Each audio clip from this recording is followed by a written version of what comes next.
Las gafas tramposas, primer capítulo. El caso de Joe Henshaw. Adaptación del relato original de Robert Bloch. ¿Que cómo me hice esas gafas?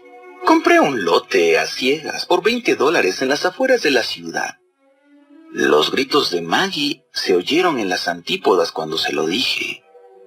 ¿Para qué quieres más porquerías? El almacén está lleno de cosas que no sirven para nada. Total, para sacar algunos harapos y un par de muebles rotos. ¿Qué? ¿Si no? Esa casa tiene más de 200 años. Ha estado deshabilitada y cerrada desde la ley seca. Y tú has de tirar $20 por lo que puedas sacar de ahí. ¡Vamos! En fin, que no paró. Que si era un infeliz, que por qué se había casado conmigo, y que cómo era posible que alguien se enredara de por vida en un negocio de compraventa de objetos de segunda mano. El rollo de siempre. Que Maggie no dejaba de echarme desde hacía años. Bueno, la dejé plantada. Que le chillara a Jake. A ese no le importaba escucharla. Se sentaba en la trastienda o en la cocina durante horas tomando café, cuando debiera estar trabajando.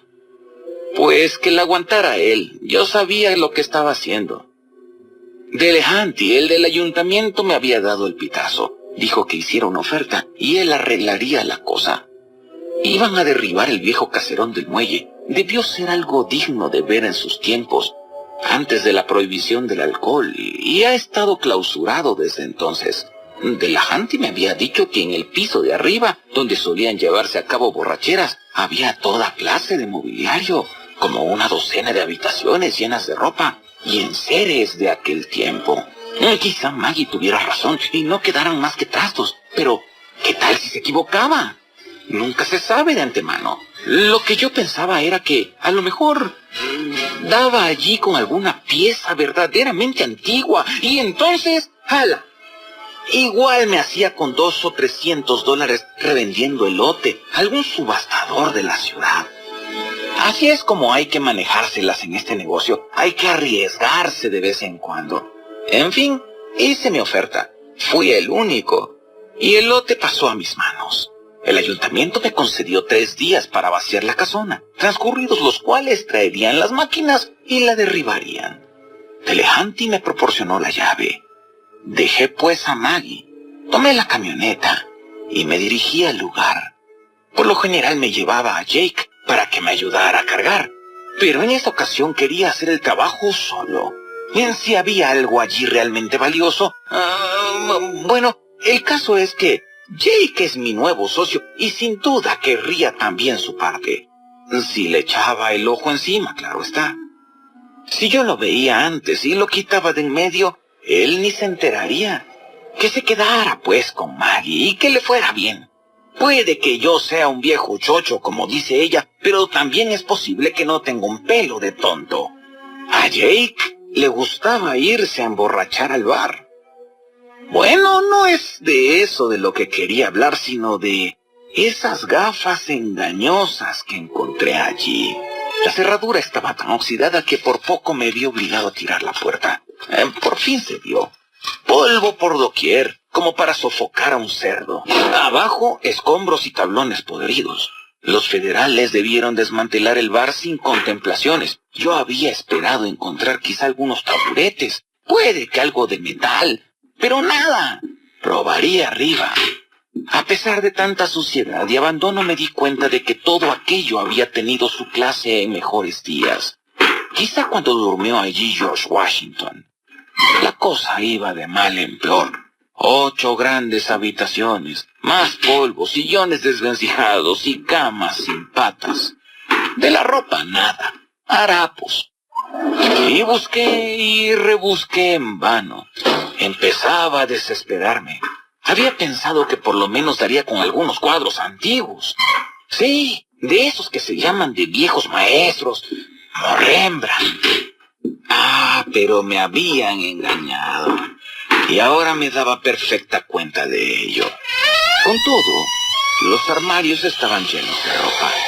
Qué suerte la de no haber traído a Jake, porque de seguro que a este se le habría ido la lengua y Maggie no me habría dejado en paz. Los trajes se dejaban adivinar tan solo, tal como ella lo había dicho, y cómo olían. Revolví un poco y empecé a cavilar. No es común eso de tropezar con ropas viejas en una casa abandonada, tampoco con ropa de cama. ¿Por qué se habrían ido con tanta prisa dejando todo allí? Aquellos vestidos databan de antes de la guerra civil a juzgar por el estilo. Vaya pantalones. Y de los zapatos, completamente podridos, no quedaban más que las hebillas de plata. Las tomé, recuperé como una docena. Aquello estaba ya más a tono. Por cierto, que di también con una espada, una de esas trabajadas, y en una vaina que igual era de plata también. Curioso que aquella gente hubiera dejado todos esos trastos. Delejanti me insinuó que el lugar pasaba por encantado. Por supuesto que en mi oficio eso de las historias de fantasmas es típico. En mis buenos tiempos limpié como unas 200 de esas casonas viejas. De todas se contaba acerca de fantasmas, pero yo no me he tropezado jamás con un espíritu. Puras cucarachas. Llegué al final del pasillo. Todas las habitaciones que había examinado estaban abiertas. De hecho, a algunas no les quedaba ni siquiera el marco de la entrada. Pero esta estaba incólume, bien cerrada. Tuve que volver a la camioneta en busca de una barra de hierro. La verdad es que me emocioné un poco. Nunca se sabe qué detrás de una puerta cerrada. Trabajé, sudé y logré abrirla. El polvo me dio en la cara y aspiré un terrible hedor. Tosí. Encendí mi lámpara y miré en derredor. Estaba en un cuarto muy grande, un verdadero salón lleno de montones de polvo. También había un revestimiento de roble en las paredes. Seguro que los del derribo podrían sacar aún algo, pues la madera era buena. Pero yo no estaba interesado en eso. Ahora quería saber por qué estaba cerrada la habitación. Y la linterna me lo dijo. Me mostró las paredes, estantes de libros, del suelo al techo. Libros. Toda la estancia. Baldeé como pude aquel polvo y los escombros y extraje un par de los volúmenes que me quedaban más cerca. El lomo era de piel, es decir, había sido, pues se me deshizo en las manos, igual que las páginas amarillas y mohosas. De ahí el hedor. Me puse a maldecir. Sé que hay dinero en los libros viejos, en algunos vamos, y siempre que estén en buenas condiciones. Pero aquellos estaban rematadamente podridos. De pronto descubrí uno encuadernado en metal. Lo abrí. Decía algo en otro idioma, griego quizá, no sé. De vermis mysteris. Decidí llevarme todos los que no se me deshicieron entre las manos y ver cuánto me daba Zagal por el lote. A lo mejor había ya algo bueno después de todo. Vi un escritorio en el fondo. Encima había solo una calavera humana, un cráneo amarillento y con las quijadas entreabiertas, en una mueca estremecedora y sarcástica. Durante un minuto estuve casi convencido de que en efecto aquella casona tenía fantasmas. Entonces observé que la bóveda de aquella calavera había sido perforada con objeto de alojar ahí alguna de esas plumas de ave con que se escribía antiguamente. Vaya, el tipo que se dedicaba a amontonar libros usaba una calavera como tintero. Eso es divertido. Como para ponerse a gritar de miedo, ¿verdad? Pero el escritorio era lo que realmente me interesaba. Era una pieza auténticamente antigua, caoba sólida, primorosamente trabajada, lo que se dice una verdadera joya. Tenía un cajón y no estaba cerrado. Qué nervioso me puse. Nunca se sabe lo que uno puede encontrar. Quizá un lote de documentos antiguos de valor. Abrí el cajón. Pero estaba vacío. Solté un par de palabrotas y di una patada al escritorio. Iba a cerrar de nuevo el cajón cuando vi que había otro cajón más pequeño. Y ahí estaban un par de gafas.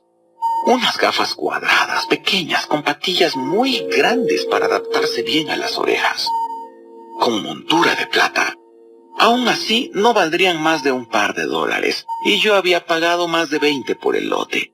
Eran desde luego una baratija carísima. Pero, ¿por qué estarían en ese cajoncito secreto? Las examiné a contraluz y les quité unas motas de polvo adheridas a los cristales. En el puente tenían grabada una palabra. La recuerdo porque jamás la había visto antes.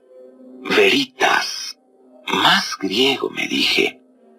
Quizás su viejo dueño había sido un griego. Tuve que esforzarme un poco para leer lo escrito. ¿Qué queréis en aquella penumbra y con mi vista que ya no era tan buena como antes? Ya desde hacía algún tiempo venía diciéndome que tenía que visitar al oftalmólogo. La idea me vino de repente. Me puse las gafas. No me sentí incómodo, solo que me dolían los ojos. Bueno, no eran los ojos exactamente, sino algo que no sé cómo expresar. Era como si me estuvieran zarandeando por dentro. ¿Que suena raro? No menos de lo que yo me sentí en aquellos momentos, pues la habitación pareció alejárseme de pronto, para volver luego como si fuese a echárseme encima. Inconscientemente parpadeé varias veces. Después de esto todo volvió a la normalidad y me di cuenta de que veía a la perfección. El entorno se me aparecía de una nitidez y claridad sorprendentes. Seguí pues con las lentes puestas y me dirigí hacia la escalera. Se había hecho tarde y creí mejor regresar al día siguiente con Jake. Total, no podríamos llevarnos más que el escritorio y la cabecera de alguna cama. Era tonto que me esforzara yo solo con aquella carga, teniendo a Jake, que era mucho más joven que yo.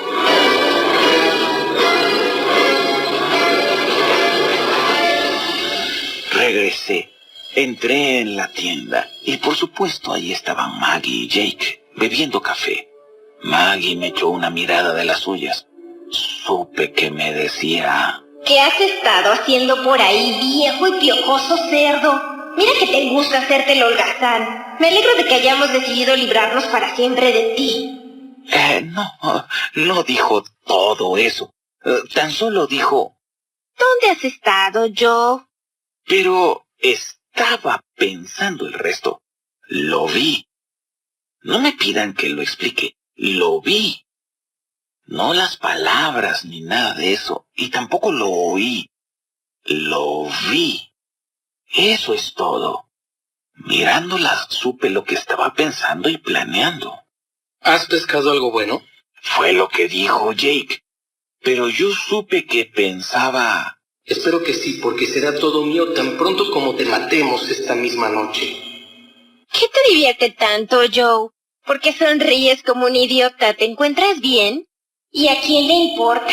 Va a estar mucho peor dentro de poco. ¿Sospechará algo? No, claro que no, es imposible. El buen idiota no se ha enterado en un año. Bah, por fin Jake y yo podremos vivir en paz y nos quedaremos con tu mugrero de negocio. Vamos, Joe, siéntate. Lo que necesitas es un buen trago. Esa es la jugada, exactamente como habíamos previsto. Le emborrachamos, y cuando suba la escalera, le doy un empujón, y a rodar. Y si con ello no basta, Maggie abajo le dará con el palo hasta que reviente. Todos saben que le gusta empinar el codo. Parecerá un accidente. Yo seré testigo de ello. No pude evitar una sonrisa al saber lo que pensaba Jake. ¿De dónde sacaste esas gafas? Dios, qué facha. Me enferma solo de mirarle la cara. Pero total, para lo que le queda. Las encontré en el caserón. Ven, Joe, bebe. Yo trataba de comprender la situación. ¿Por qué podía de pronto leer sus pensamientos? No lo sabía. Pero lo cierto es que podía ver lo que tramaban. Lo veía. ¿Serían las gafas? Sí, eran aquellas lentes engañosas. Ellos sí que eran engañosos, jugando a mis espaldas, preparándose para eliminarme al menor descuido. ¿Con qué escaleras abajo, ¿Qué más daba? ¿Cómo lo sabía? Lo importante era que yo estaba enterado. Vamos, Joe. Sabía en todo momento lo que estaban pensando, mientras bebían, riéndose de mí más que conmigo, y esperando a que me emborrachara para culminar su plan. Fingían que bebían mucho, pero se afanaban por tumbarme a mí. Pero les hice tomar a la par que yo. No se me subiría a la cabeza en tanto que pudiera verlos. Con las maquinaciones que bullían en sus mentes, no había licor alguno en el mundo que me tumbara o que lograra desviar un instante mi atención. Sabía ya perfectamente lo que tenía que hacer. Les hice beber más y empezaron a ponerse ruidosos. Esos pensamientos, les oí hablar y hablar, pero no dejé de leer constantemente sus intenciones. Le mataremos enseguida. ¿Pero por qué no rueda ya? Está bebiendo como un pez. Quizá no debería beber tanto. Hay que evitar que sospeche. ¡Ay, maldición! ¡Cómo odio su cara! ¡Qué ganas tengo de reventársela! Después de que yo muera, tendré a Maggie cada vez que quiera. Morirá. Sí, morirá. Reían y cantaban, y estaba ya muy avanzada la noche cuando fui a encerrar la camioneta en el garage. Ellos, entre tanto, urdieron sus últimas maniobras para evitar las sospechas de la gente. A mí no me preocupaba eso, que dijeran que yo bebía demasiado, quiero decir. Estaba decidido. Guardé el vehículo y regresé a la cocina con la barra de hierro que había usado en la casona para hacer saltar la cerradura. Me vieron llegar. Joe.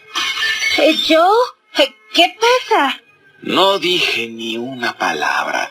No era tiempo de plática, ni la hubo siquiera porque la barra había chocado ya estrepitosamente contra la cara de Jake, destrozándole la boca, la nariz y la frente.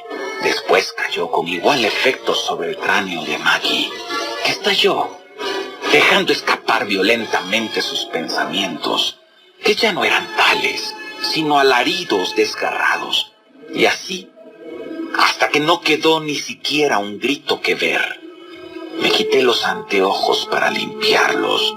Tenían algunos puntitos rojos de sangre salpicada. Después llegó la patrulla y la policía me detuvo. No me devolvieron las gafas, por lo que no he vuelto a ver nada raro.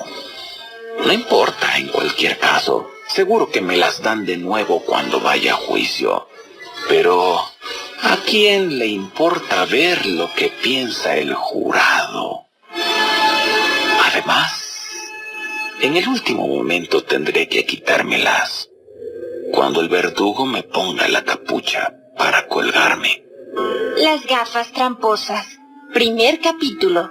El caso de Joe Henshaw. Adaptación del relato original de Robert Bloch.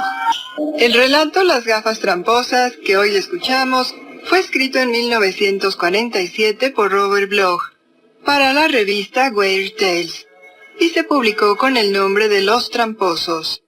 En este relato el norteamericano Robert Bloch menciona el libro The Vermis Mysteries, una de sus creaciones como integrante del círculo de Lovecraft.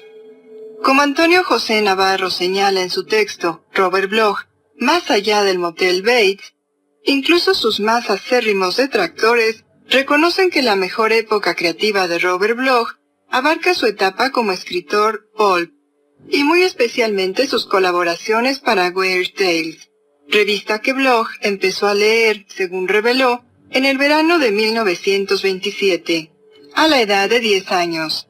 En Weird Tales publicó su primer cuento de manera profesional, El banquete en la abadía, en el número de enero de 1935, y allí trabaría amistad epistolar con la persona que más iba a influir en su carrera esos primeros años, Howard Phillips Lovecraft.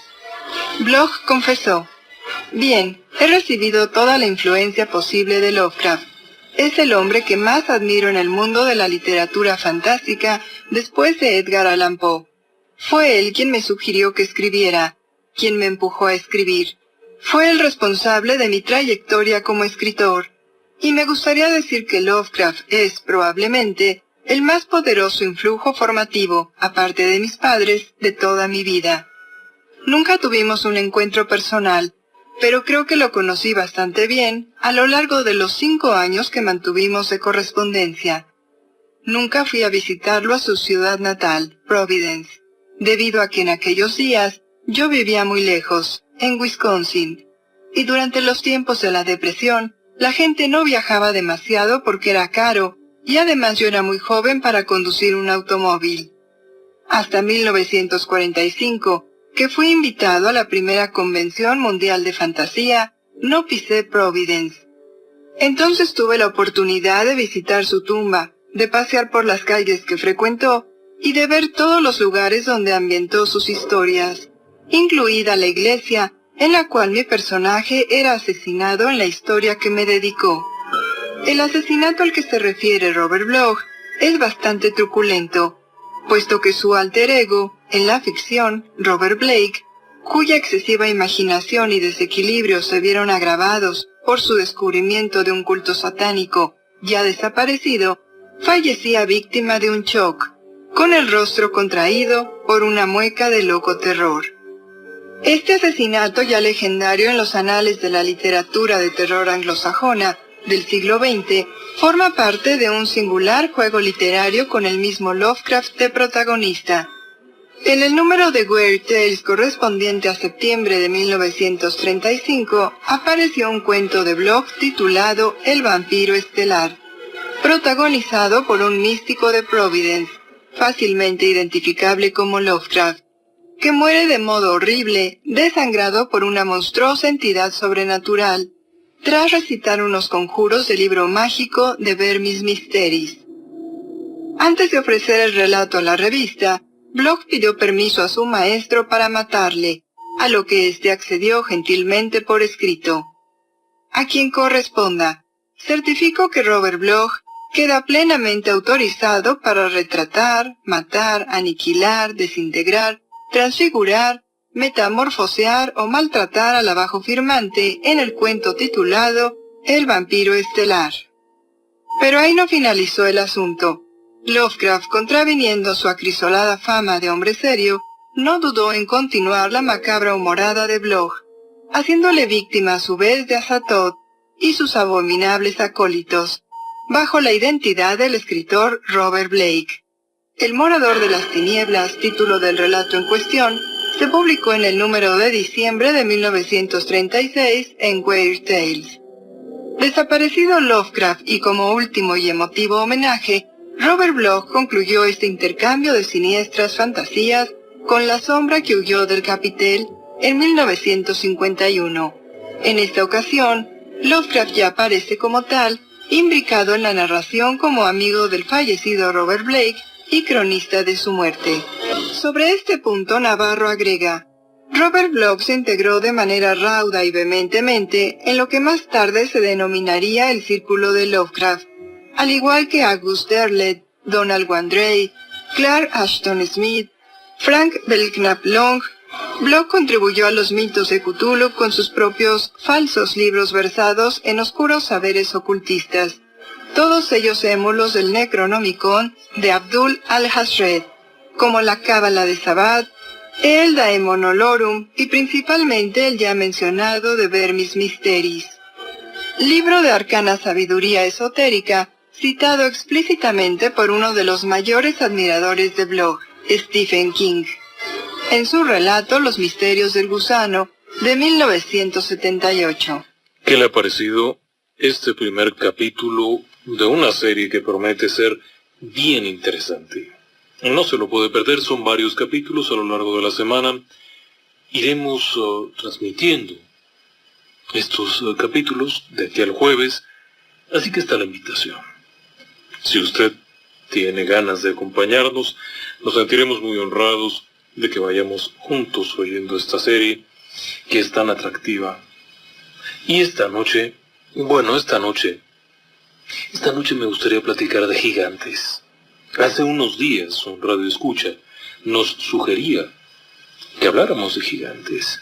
Mucho se ha dicho, mucho se ha platicado al respecto, y por supuesto también hay un montón de cosas que son mitos y fantasías.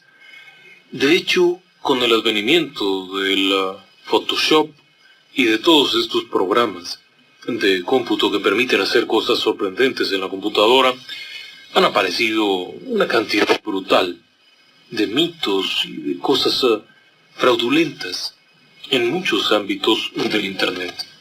Pero, ¿sabe algo?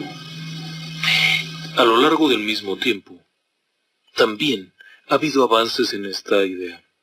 Porque bueno, desde la época bíblica se hablaba ya de gigantes. Y no solamente en la Biblia que conocemos los judeocristianos, sino en otras civilizaciones también había el concepto de gigantes, de muchos tipos. Y bueno, evidentemente, si hacemos caso de que esta gente escribía lo que veía, pues habrían visto gigantes. Y gigantes verdaderamente asombrosos. Pero también podía ser una confusión. Hay mucho de qué hablar. Y también viene la otra pregunta.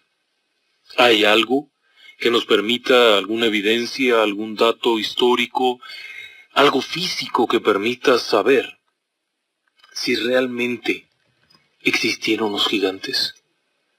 ¿O si es simplemente parte de un mito que está por ahí? Esa es una buena pregunta. Y vale la pena echarle un ojito. Así es que le invito a que se quede con nosotros y, por supuesto, si usted nos lo permite, vamos a ir a un breve corte y regresamos enseguida. Partamos de la propia Biblia, en el Antiguo Testamento. En la edición de la Biblia de las Américas, en el Génesis, capítulo 6, versículo 4, se puede leer: había gigantes en la tierra en aquellos días. Y también después, cuando los hijos de Dios se unieron a las hijas de los hombres, y ellas les dieron a luz hijos. Estos son los héroes de la antigüedad, hombres de renombre. ¿Quiénes eran los gigantes a los que hace referencia esto? Bien, hay una cierta relación. Verá, en diferentes traducciones y demás, se puede ver lo mismo. Pero en la propia Biblia hay otros versículos en los cuales hace alusión a gigantes. En el libro de los Números, capítulo 13, versículo 33, se puede leer claramente: vimos allí también a los gigantes. Los hijos de Anac son parte de la raza de los gigantes, y a nosotros nos pareció que éramos como langostas, y así parecíamos ante sus ojos. Esto hace una referencia muy clara de cómo era aquello. En el Deuteronomio, también otro libro del Antiguo Testamento, en el capítulo 2, se puede leer: es también conocida como la tierra de los gigantes, porque antiguamente en ella habitaban gigantes, a los que los amonitas llamaban somsomeos. En el mismo Deuteronomio, en el capítulo 3, versículo 11, se puede leer: porque solo Og, rey de Basán, quedaba de los gigantes. Su cama era una cama de hierro. Está en Rabá, de los hijos de Amón. Tenía 9 codos de largo y 4 codos de ancho, según el codo de un hombre. Si hacemos la referencia, este es el primer versículo en donde se hace una referencia en cuanto a medidas específicas. Ahora, el codo era una unidad antigua en aquel entonces, y ciertamente traducirla a los metros actuales o a las medidas actuales puede tener algunas referencias variables, pero el codo al que se refería el Antiguo Testamento era algo así como .45 de metro. Sería la conversión más o menos. Si hacemos de cuenta que un codo es medio metro por redondear, este hombre, según se puede leer en aquellos textos, habría sido asombrosamente grande. No pierda de vista que al hablar de 9 codos, estaríamos hablando de 4.5 metros de largo la cama y 2 metros de ancho. Esto es muy grande. Sin embargo, en el libro de Samuel, cuando se hace referencia a Goliat, se puede leer que Goliat era el campeón de Gat, y su altura era de 6 codos y un palmo, 3 punto y pico de metros. Era muy grande. Ten en cuenta que en la época actual, un individuo muy grande es aquel que alcanza los 2,50 metros. Goliat era más de 3 metros. Og, el rey de Basán, era bastante más grande que eso. Pero todavía había más. Por ejemplo, los antiguos eran más longevos. El Génesis lo dice. El Señor dijo: no contenderá mi espíritu para siempre con el hombre, porque ciertamente él es carne. Serán pues sus días 120 años. Esto es Génesis capítulo 6, versículo 3. El límite de edad humana por partición molecular y celular, de acuerdo a los cálculos estimados más recientemente y a la subdivisión del ADN, es de 120 años. Después de eso, la reproducción de las células que conforman el cuerpo humano en toda su extensión y organismos son inútiles. La persona se muere, punto. Aunque no esté enferma de nada, ya no puede seguir funcionando. Así es que estos pocos capítulos que le he leído me han servido para ver varias cosas. Primero, que hace algunos miles de años, cuando se escribió esto, la gente hablaba de la existencia de gigantes. ¿Sí? No se referían a algún asunto ahí como gigantes. Decían textualmente: eran gigantes y nosotros éramos como langostas. Esta es una referencia bíblica bastante interesante. Y entonces podemos ir viendo en el Deuteronomio. Capítulo 1, versículo 28 lo dice: ¿a dónde subiremos? Nuestros hermanos nos han atemorizado diciendo: el pueblo es más grande y más alto que nosotros. Las ciudades son grandes y fortificadas. Y además vimos allí a los hijos de Anac. Los hijos de Anac eran los gigantes. En Deuteronomio, capítulo 9, versículo 2 dice: un pueblo grande y alto. Los hijos de los anaseos, a quienes conoces y de quienes has oído decir: ¿quién puede resistir ante los hijos de Anac? Podría haber sido simplemente una referencia, por ejemplo, a los africanos, a la tribu Masái. Los Masái son gente altísima. El promedio de estatura de un hombre Masái en edad joven es de 1,90 metros de altura. Las mujeres son por igual también muy altas. Pero esta gente se refiere a alturas de más de 3 metros. Y en el libro de Samuel, capítulo 21, versículos 20 al 22, la cosa se pone peor, porque claramente lo dice: hubo guerra otra vez en Gat, la tierra de Goliat, donde había un hombre de gran estatura que tenía 6 dedos en cada mano y 6 dedos en cada pie. Él también descendía del gigante. No era el único gigante, descendía del gigante. Y hace referencia a un hombre alto, un hombre grande de 5 codos, 2,5 metros. Mas no era un gigante. Así que algo había ahí. Eso llama la atención, ¿no cree? Ahora, ¿qué es un gigante para usted? ¿Una criatura de 7 metros? ¿Una criatura de 4 metros? Es variable referirse a esto. Pero esta gente que escribió estos textos tan antiguos hablan de algo muy grande. Bueno, pues hay un par de historias por ahí perdidas que hablan de lo mismo. En los últimos años han aparecido ciertas pistas. No se puede asegurar nada. Eso queda claro. Puede haber confusiones, puede haber alteraciones, puede haber muchas cosas, pero hay ciertas pistas que podrían hablar de la existencia de criaturas humanas muy grandes, o por lo menos similares a los humanos, pero muy grandes. No sé si alguna vez haya oído usted hablar, por ejemplo, de la región de Manglis. Esto, de acuerdo con lo que se dice, es una antigua región de la ex Unión Soviética. Y, aparentemente, esta zona tuvo habitantes un poquito inusuales. Según se cuenta en la gruta de Adjueca, en Manglis, habrían sido hallados restos de gigantes. Sí. Estos restos, que aparentemente fueron hallados, hablarían de personas, por lo menos, de unos 6 metros de altura. Todos ellos con numerosos dedos en las manos.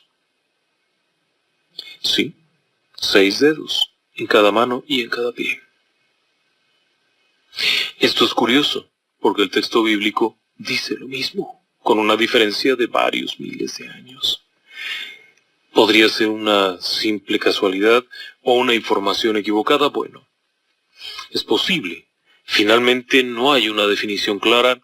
La ciencia oficial no suele aceptar este tipo de informaciones como verídicas e incluso aseguran que en muchos casos se han utilizado datos fraudulentos para poderlos encontrar. Sin embargo, algunos coinciden en señalar que existen. E inclusive, hay por ahí un par de piezas que se han encontrado. En el caso particular de Manglis, la evidencia es bastante pobre. No se ha podido determinar que haya realmente existido esto y la información, en general, es bastante confusa, lo que lleva a pensar que podría ser un mito. Por lo tanto, no se puede tomar como una evidencia clara. Se podría considerar simplemente como otra leyenda más. ¿O no? Esa es una buena pregunta. Pero hay otros datos que podrían acarrear evidencia más sólida. Por ejemplo, el gigante de las Filipinas. Igualmente hay un informe que asegura que fue hallado el esqueleto, una osamenta humana de alrededor de unos 5 metros de altura. Este habría sido encontrado en 1950, 50 y tantos, en las Filipinas, en el Pacífico Sur. La evidencia aparentemente habría sido recolectada y finalmente se habría perdido en alguna parte, dado que no llegó a su destino final, que era ni más ni menos que el Museo Smithsoniano, cosa que el Museo Smithsoniano asegura no haber tenido nunca, ni nunca haber sabido acerca de este tema. De hecho, cuando se le acusó de haber destruido los esqueletos de estas criaturas, de estos gigantes, ellos lo primero que dijeron fue, bueno, ¿y cuándo fue que se me entregaron? En teoría, el propio Instituto Smithsoniano, para evitar una revuelta entre propios y ajenos, habría acabado destrozando aquellos restos, particularmente el gigante de Java. Pero también habría acabado con los restos que fueron encontrados en la zona de Chenini, en Túnez, lo cual tampoco ha sido acreditado. Entonces, ¿hay algo de cierto? Déjeme que vaya a un corte y regreso enseguida. ¿Hay evidencia de esto? Bueno, vamos a ver. Con respecto a los gigantes, mucho se ha dicho al respecto. Pero, curiosamente, no hay tanta evidencia física real. Con el pretexto de que fueron enviados al Instituto Smithsoniano y fueron destruidos, se han presentado datos que aseguran haber encontrado el hombre gigante de Java, el hombre de Túnez, que aparentemente eran gigantes de unos 3 metros de altura, el caso particular de Manglis, en donde además tenían estos dedos estas manos con 6 dedos, pero todos ellos no están ahí. En cuanto a Estados Unidos, bueno, en el condado de Bradford se asegura que fue encontrado una serie de huesos, que por lo menos deben de haber tenido unos 5 metros. En la zona del río Paluxy, que también es en Texas, en Estados Unidos, lo que se encontró ahí eran huellas gigantescas y muy antiguas, 140 millones de años.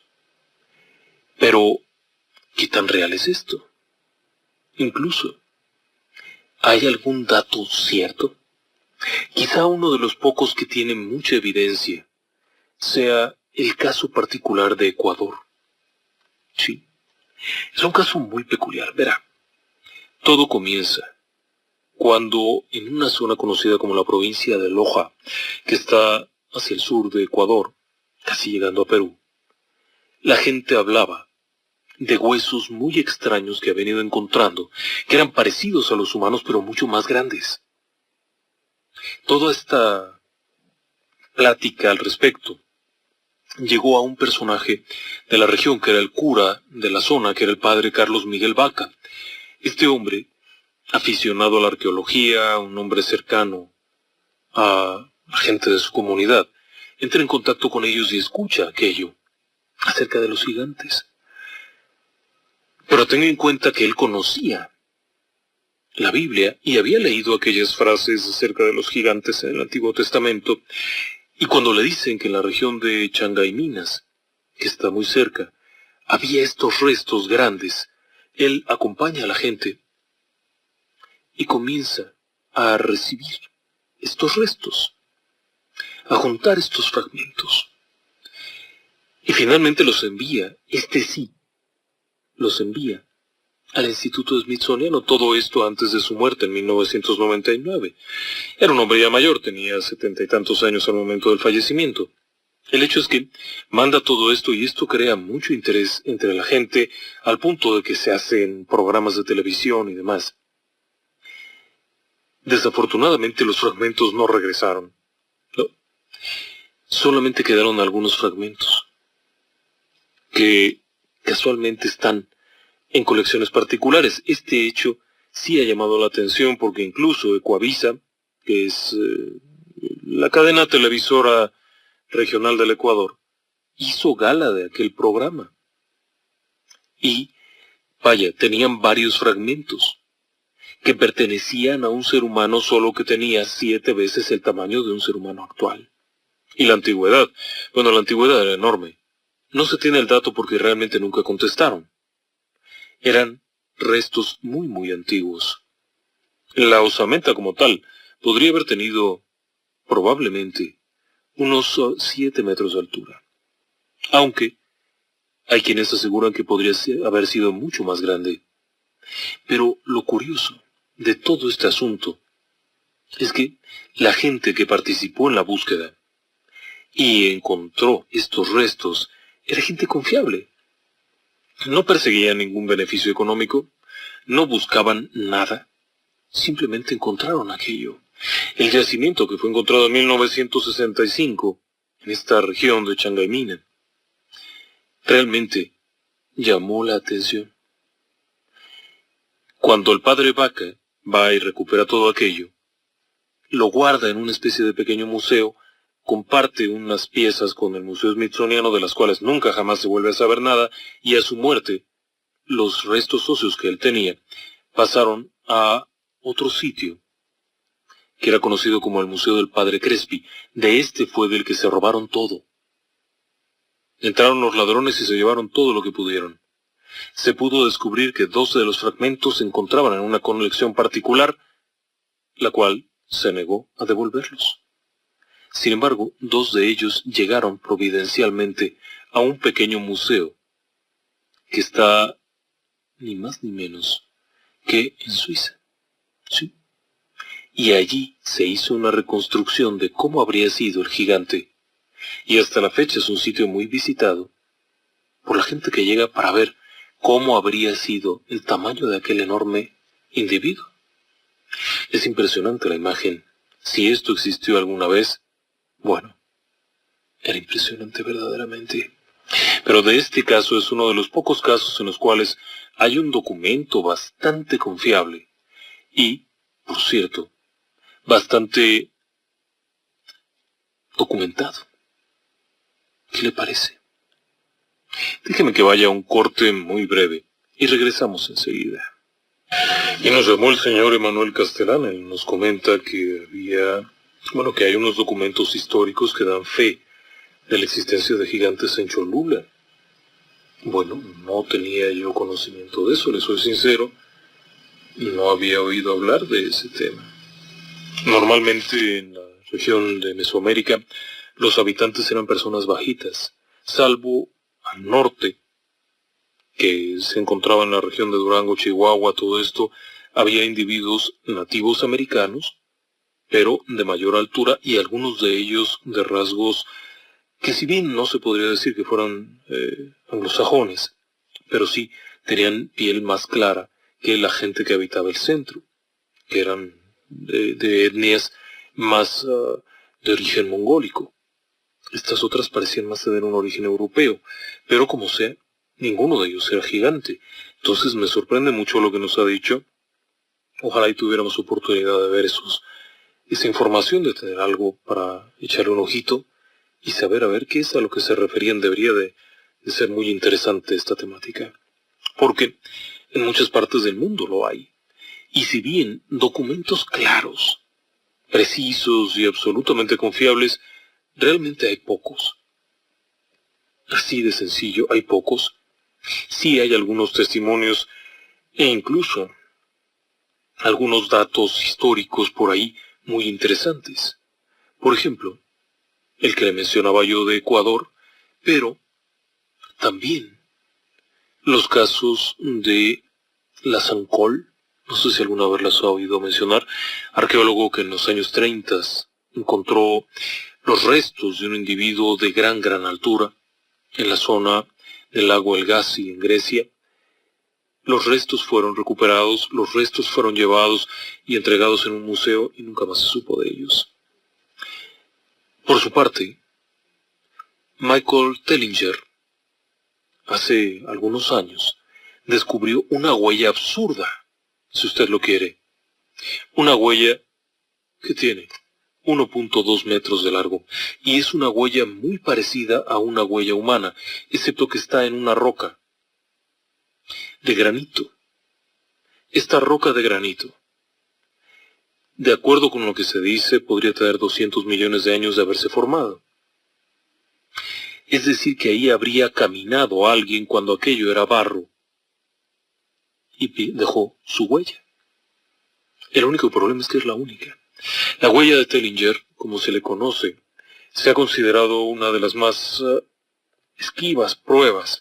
Claro que está allí, claro que no es una modificación de una imagen, no es una cosa ahí fotográfica modificada, pero sí ha quedado una profunda duda acerca de qué es esto.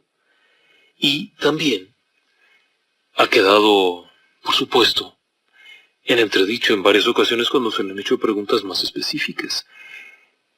De acuerdo con algunos investigadores más formales, el asunto de la huella de Tellinger, como se le conoce, sería un burdo truco. E incluso, las famosas ciudades descubiertas por Tellinger tampoco serían ciertas. Pero, definitivamente, ¿es todo esto un fraude? Es una buena pregunta. Ahora, ¿se encontró realmente el lugar? Ese es el problema. Muchas de estas historias que se platican no se puede acreditar al 100% que exista lo que ahí dice. ¿Sí? Así de simple. El primer punto es 1. La piedra, aun cuando hubiera sido sedimentaria, habría tenido ciertas características que habrían hecho un lecho. Es decir, habría caminado en la orilla de un lago o en una cosa de estas y no habría dejado una huella. Habría dejado un largo camino. ¿Por qué entonces solo encontraron una huella? Y ese no es todo el problema. El problema es que, bueno, en teoría el granito es una roca volcánica, lo que significa que tendría que haber sido magma al momento en el que fue pisada. Como tal, habría sido difícil, puesto que sería magma. Y por último, el granito no es superficial. Por lo tanto, la huella no se podría haber formado, tal como se explica. El granito se forma en el interior de las costras de lava. ¿Podría haber sido simplemente un trabajo? Sí. Podría haber sido un trabajo, podría haber sido hecho a mano, aunque también podría haberse tratado de algo mucho más sencillo. Erosión. Sí. Erosión simple y ordinaria. Lo que significa que al final del día la huella de Tellinger no es una evidencia clara ni tampoco una evidencia contundente. Por otra parte, los restos de Ecuador siguen siendo probablemente uno de los mejores. Hay otros casos. Por ejemplo, los cráneos cornudos. No sé si alguna vez los haya oído usted mencionar. Se asegura que en Estados Unidos fueron encontrados unos cráneos con una apariencia muy inusual, que tenía cuernos. Sí. Se ha dicho que fueron ocultados porque contravenían las teorías establecidas, se ha dicho toda suerte de cosas, y también, por supuesto, eran supuestamente cráneos de gigantes. Por la dimensión, por todo esto, deberían de haber sido cráneos de gigantes. O por lo menos deben de haber alcanzado unos 2,50 metros a 3 metros. El lugar del hallazgo habría sido en el condado de Bradford, en Pensilvania. Toda la historia que rodea el expediente es bastante interesante. Pero, ¿quiénes eran los que estaban al frente de esto? ¿Qué pasó con los cráneos? ¿Se encontraron físicamente? ¿Hay restos hallados? ¿Hay alguna evidencia contundente? No, desafortunadamente no. Pero, quienes aseguraban que existían estos restos, aseguraban con toda confianza haberlos visto. Pero, por otro lado, hay también una fuerte duda, ya que los propios cráneos, al ser sometidos a un cierto escrutinio, no resultaron ser del todo creíbles. No. La mezcla como tal no parecía ser del todo creíble. Es más, al momento de ser analizados, estos restos con cabezas con cuernos de Pensilvania, los restos no aparecieron. ¿Sí? Al igual que muchos otros casos, cuando eran buscados para ser estudiados y para analizar esto, ya no se pudo. Aunque había un detalle.